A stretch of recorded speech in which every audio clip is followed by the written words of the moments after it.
Today's episode of Voiced is from Petty Revenge by EAJA and is about a frustrating trip to Total Wine that spiraled into an elaborate $10,000 revenge plan. Could this petty act end with some serious consequences for the store? Subscribe if you enjoy. I got mad all over again writing this because of the sheer amount of disrespect from Total Wine management. I have the receipt for this order too. There's a specific wine I use to pair with food. The closest Total Wine that had it was a 60-mile drive, and it was storming out. I wanted it for the holidays because I was most likely going to be cooped up inside. So I drive over. This used to be my typical Total Wine until I moved 2 counties away. Anyways, I go in and pick up the wine and get some other stuff for holiday parties. Was in there maybe an hour, and it comes time to check out, and the cashier asks me for my ID, so I give it to her. Then she tells me she needs to see the ID of the other person I was with, so now I'm confused and say I'm alone, and she says, well, I have to go get my manager. Okay, fine. So he comes out to tell me that she told him I was with someone, and they need to come back and bring their ID, or they will not sell it to me. I told him I wasn't with anyone. He asks to see my ID, looks at it, and says, well, unfortunately, you look young. At this point, I'm like, are you serious? And he's like, you can come back tomorrow alone. I find it extremely disrespectful to tell someone they look young while you're holding their ID in your hand. And not to mention, I've been shopping at that exact location for about 4 years and have never had a problem. So I told him about how I drove there and have been shopping there for years, and that I even have a second form of identification. And he was just kind of giggling and saying no. So I left very angry, and it was late around 9 p.m., and then I had the about hour-and-a-half drive back home in the rainstorm. So I was home upset about it all night, and the next day I went in to the one close to my house to get the other stuff I was getting. Unfortunately, that one was out of the wine. That's why I didn't originally go there. They were pleasant as usual, actually beyond nice, and didn't even ID me, which just goes to show the other location was on some kind of power trip or something. Then I got an email from them to review my experience, which they send every time I go there, and I never do it. But I decided to select the location I had the bad experience at and give feedback on it. So I wrote exactly what happened, and then the next day I got a call from the store manager. Turns out the guy that night was an assistant manager or something. However, he was much more pleasant than the woman that called me. She was extremely rude and condescending and told me that she reviewed the cameras and that someone walked in with me at the same time, and that made us a party. I told her I didn't know them. She said it didn't matter, so apparently people can't walk into Total Wine at the same time as you. Then she said that the employees were watching me and that the person left 30 minutes before I went to check out. And they saw it. Okay? So, also, if that is the case and that is your policy, why didn't you say something when you saw the person leave and we could have cleared up the whole situation right then and there? Instead of continuing to allow me to shop for another 30 minutes and waste my time to know that when I came to check out, you were going to deny it. So I told her, even if that is the case, someone cannot leave a store. And she said no. To complete the transaction, they would have to drive back with their ID.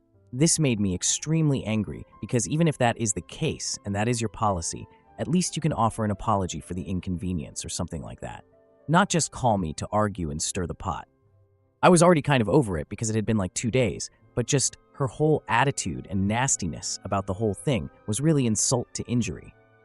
So I decided to look up their policy, and their policy clearly states that this only applies to parties at checkout. So the rule is, who is with you at checkout? Which makes sense, or is at least more understandable. Another policy I read, which was interesting, was that any online order not picked up within a week, they will issue a full refund to your original payment method. So my friends and I were sitting home, drinking the stuff I had got at the other location later that day, and telling them what happened. And they were all shocked. I used to work retail for a long time, specifically during COVID-19, and I know what an inconvenience it is to set up big curbside pickup orders because they take up a lot of space on the order shelf.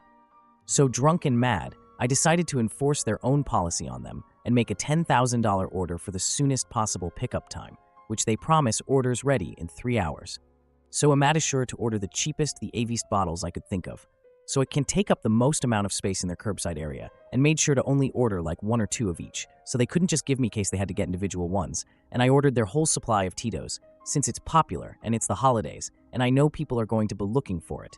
And this Total Wine has its curbside order section in the front behind a counter, where you can see it. And I know when customers saw it, they would ask for it, and then they would have to explain how someone ordered all 238 bottles, and they're back there on reserve.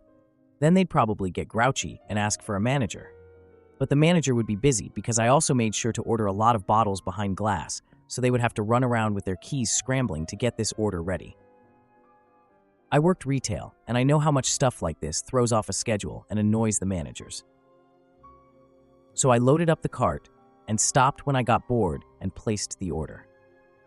I got the email confirmation, which specified that you have to wait for the pickup confirmation email, and that pickup times are not guaranteed, so I thought for sure they were either going to cancel the order or call me or something.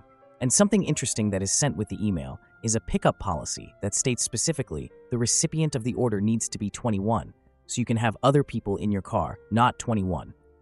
Well, 5 hours later I got the pickup email. It took them longer, but I was still surprised. Then later I got a pickup reminder email. Then 3 days later, a second reminder. Then 7 days later, I got my final notice email. And then day 10, I got a phone call. It was the manager, acting like a completely different person this time, asking when I was coming for the order. At this point, I think she knew I was messing with them because it had been 10 days, and she knew my name from the previous feedback incident, as she called and asked for me by name, which was also on the order. So I told her, yeah, I went to pick it up and was told I looked too young, so I just went to the other Total Wine and picked up the same stuff there. So then she was mad and said, "Are you seriously not coming to pick this up?" I just said, "Nah." She hung up. When your higher-up asked you why your store had to refund someone $10,000, explain to them what you did. They were supposed to automatically cancel the order at the 7-day mark, but didn't, and she called me on the 10th day. So I called their customer service line to cancel it, and she told me some stores wait to the end of the month to do it. I'm assuming the manager was trying to hold out on refunding to end the year on a better number. Retail does that. I made them cancel it right then, laughing out loud. Whew, talk about a wild ride. It's crazy how one small misunderstanding at a checkout can spiral into a $10,000 prank. Like, what were they thinking? Total Wine really dropped the ball here. I mean, waiting 10 days for a refund just to figure out they were holding out for a better number? Honestly, this whole saga feels like a real-life episode of a sitcom. So, what do you think? Is this the kind of customer service you'd expect? Let me know your thoughts below. Thank you for listening to today's episode of Voiced. If you enjoyed daily, high-quality stories, please like and subscribe to show your support.